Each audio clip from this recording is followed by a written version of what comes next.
చంద్రబాబు గాజువాక ప్రజాగళం సభలో ప్రసంగిస్తూ ఉండగా అనూహ్య సంఘటన చోటు చేసుకుంది. ఓ వ్యక్తి ప్రజాగళం వాహనం వెనక వైపు నుంచి చంద్రబాబు పైకి రాయి విసిరి పారిపోయాడు. రాయి విసిరిన ఆగంతకుడి కోసం పోలీసులు గాలిస్తున్నారు. దీనిపై చంద్రబాబు స్పందించారు. నిన్న సీఎం జగన్ పై చీకట్లో గులకరాయి పడిందని, ఇవాళ తనపై కరెంటు ఉన్నప్పుడే రాయి పడిందని అన్నారు. గంజాయి బ్యాచ్, బ్లేడ్ బ్యాచ్ రాళ్లు వేస్తున్నారని చంద్రబాబు ఆరోపించారు. విజయవాడలో జరిగిన డ్రామా గురించి కూడా తేలుస్తా అని హెచ్చరించారు. ఇవాళ తెనాలిలో పవన్ కళ్యాణ్ పై కూడా చేతగాని పిరికి పందులు రాళ్లు వేశారని ఆగ్రహం వ్యక్తం చేశారు. గత ఎన్నికలప్పుడు నాపై కూడా రాళ్లు వేశారు అని చంద్రబాబు వెల్లడించారు. నిన్న జగన్ సభ సమయంలో కరెంటు పోయిందని, సీఎం సభలో కరెంటు పోతే ఎవరు బాధ్యత వహించాలి? జగన్ ఒకప్పుడు కోడికత్తి డ్రామా ఆడారు.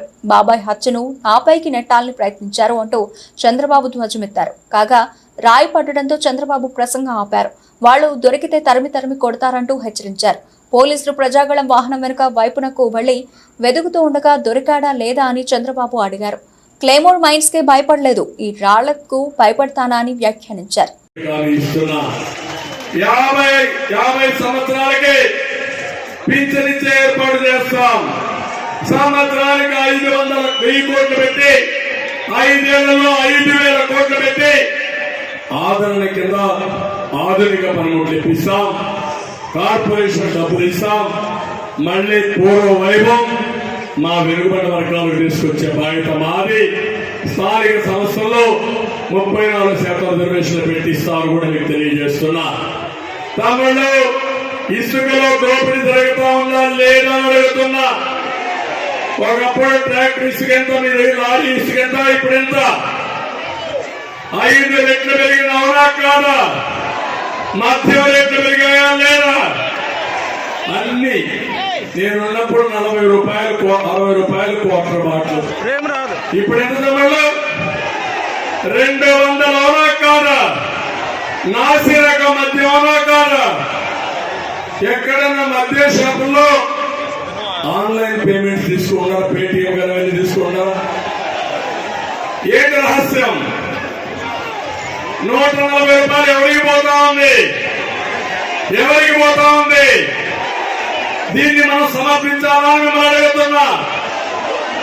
నాణ్యత లేని మద్యం, నాసిరక మద్యం ఇష్టానుసారంగా లూటీ చేసి వ్యవస్థను భ్రష్టు పట్టించే పరిస్థితికి వచ్చాడు. అందుకే నేను చెప్తున్నా, అన్ని వ్యవస్థలు భ్రష్టు పట్టాయి. అన్ని వ్యవస్థల్ని విధ్వంసం చేశారు. మీ ఊర్లో 5 ఏళ్లలో ఈ గాజువాకలో ఎలాంటి అభివృద్ధి కార్యక్రమం జరిగిందా అని మిమ్మల్ని అడుగుతున్నా. ఎక్కడ ఒక్క చిన్న అభివృద్ధి జరిగిన దాఖలాలు లేవు. అందుకే ఆ వర్గం ఈ వర్గం అని లేదు, అందరూ నష్టపోయారు. ఈ రోజు నేను ఒకటే మీ అందరికీ హామీ ఇస్తున్నా, భవిష్యత్తులో మిమ్మల్ని అందరినీ ఆదుకునే బాధ్యత మేము తీసుకుంటాం. తప్పకుండా ప్రతి ఒక్క వర్గానికి న్యాయం చేసే బాధ్యత మాదని మరొకసారి మీ అందరికీ హామీ ఇస్తున్నా. ఈ రోజు మీరు ఒకసారి చూస్తే నేనేదో విమర్శించడానికి రాలేదు. విమర్శ అంటే మీకు అందరికి అర్థమైంది. మళ్లీ జరిగే రాబోయే రోజుల్లో మీ భవిష్యత్తుకు భరోసా ఇవ్వడానికి వచ్చాను. అభివృద్ధి చేయడం తెలిసిన పార్టీ తెలుగుదేశం పార్టీ. అభివృద్ధి చేయడం తెలిసిన పార్టీ భారతీయ జనతా పార్టీ. ఈ రోజు దేశంలో సంపద సృష్టించడంలో బ్రహ్మాండంగా ముందుకు తీసుకుపోతున్న వ్యక్తి నరేంద్ర మోడీ గారు.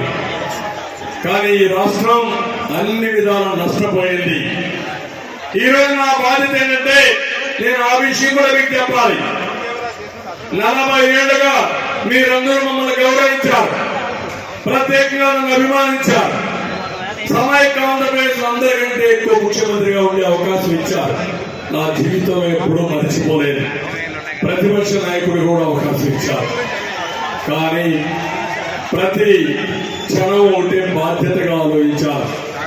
నా వల్ల ఈ రాష్ట్రం బాగుపడుతుంది, మీకు న్యాయం చేయాలి, మన పిల్లలకు ఉద్యోగాలు ఇవ్వాలి, రైతులను ఆదుకోవాలి, మా మహిళలను ఆదుకోవాలి, బడుగు బలహీన వర్గాలకు న్యాయం చేయాలి.